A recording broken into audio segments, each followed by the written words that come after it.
today, the man are turning around the Earth. But further on, we want to go to Mars, we want to return to the Moon.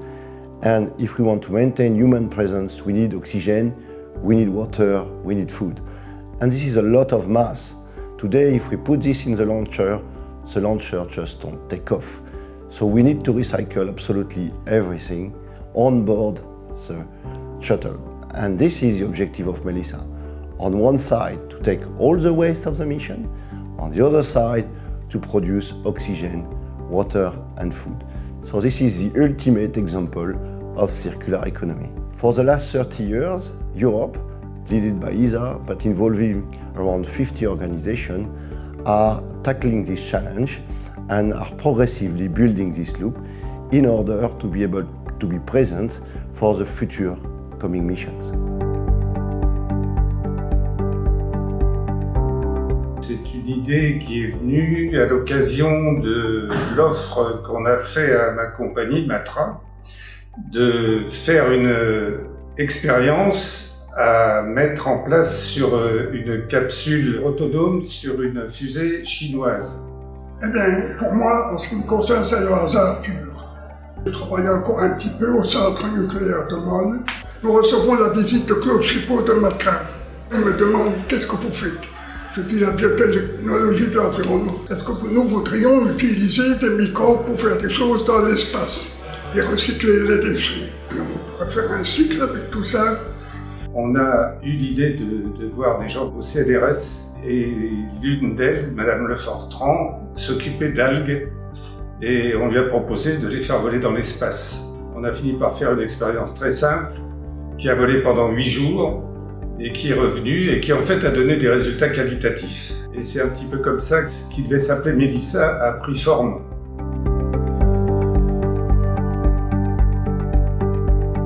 On réfléchit énormément à pouvoir recycler et produire de l'oxygène, de l'eau et de la nourriture pendant la mission. Et quand on compare les différentes technologies possibles, il se trouve que les microalgues ont beaucoup d'intérêt. L'aventure de la biologie sur Terre a commencé en particulier avec les cyanobactéries il y a à peu près un petit peu plus de 3 milliards d'années. Et c'est un petit peu comme ceci et par ce biais-là qu'est apparue la vie sur Terre. Ceci, eh bien, à l'époque, je dirais, ayant conduit à la capture du CO2 atmosphérique et puis petit à petit à la pollution de l'atmosphère terrestre avec un produit qui nous est cher, qui nous est bien utile, qui est tout simplement de l'oxygène. Donc depuis maintenant environ une trentaine d'années, le projet Melissa et les équipes françaises ont travaillé sur les microalgues de façon intensive et on a vraiment un savoir-faire européen. Je pense qu'on est très bien placé dans le monde et cette recherche nous a amené à pouvoir justement faire des expériences dans l'espace et démontrer cette faisabilité.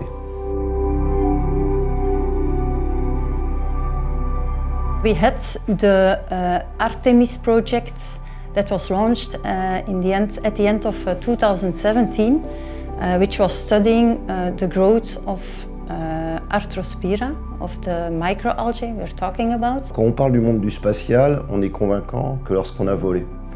Donc il est vraiment important pour nous, avant de connecter, je dirais, un astronaute à nos microalgues, de faire voler et de valider la technologie dans des conditions réelles.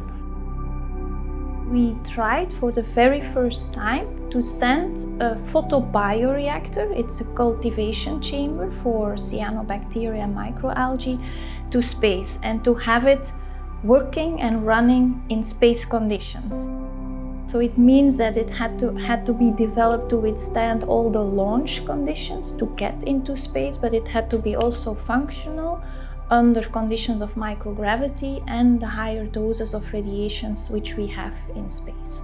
Pendant cette expérience, qui a duré de l'ordre d'un mois, on avait 4 photobioréacteurs et on a vraiment démontré cette possibilité de prendre le CO2 d'un côté et de produire de l'oxygène et d'une biomasse comestible de l'autre côté. So it could produce the oxygen to the same levels as we predicted and were expecting, and also the biomass that we produced, we now further analyze actually for the food value. And the next project will be a continuation of this project, the Artemis C, where we will study how the generations of microalgae are responding to the harsh environment of space, so especially microgravity and higher radiation.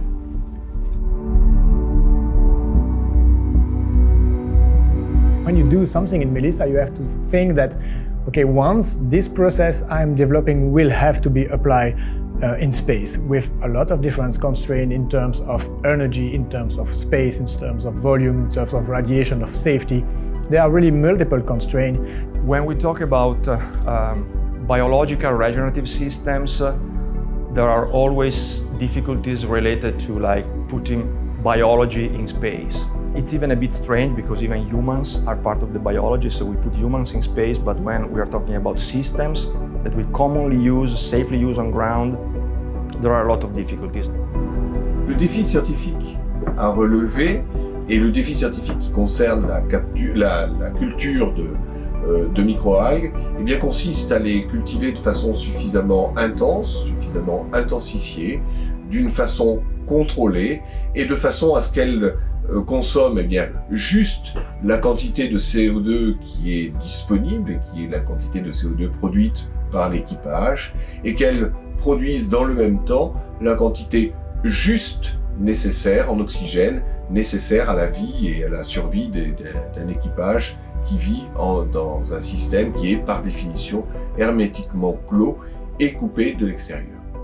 Another challenge maybe is to keep the level of funding and of support to the program for a long time, because these programs need a lot of support for a long time. It's not something that you develop in the matter of months, so that's a big challenge. We also know it's a long journey to this project, and so we know we have to report all we are doing now, because this information will have to be maybe useful in 10 or 20 years. And so it's very important also that we keep trace of everything we are doing. We do very good reporting, and we have also lots of requirements that are close to industrial requirements, because once everything we are doing would have to be done in space. And so, of course, the constraints are huge. Il y a des retombées terrestres. Et ça tombe très bien en ce moment dans le cadre des préoccupations environnementales que tout le monde a forcément avec le changement climatique. Il se trouve qu'on peut y contribuer.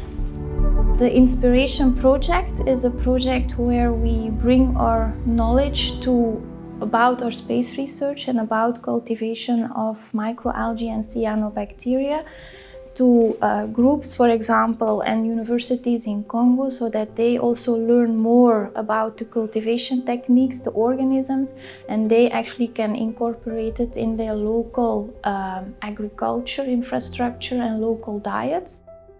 The challenges that we are facing as a planet, with in 2050 9 billion people living on this planet, half of which will be living in very big cities.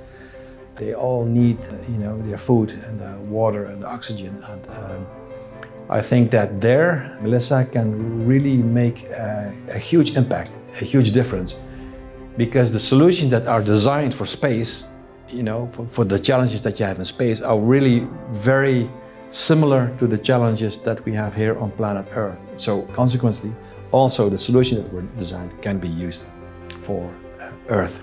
Capter le CO2 produit par un équipage et pour en faire de l'oxygène, c'est finalement exactement la même problématique que celle de l'augmentation inexorable du CO2 sur la planète.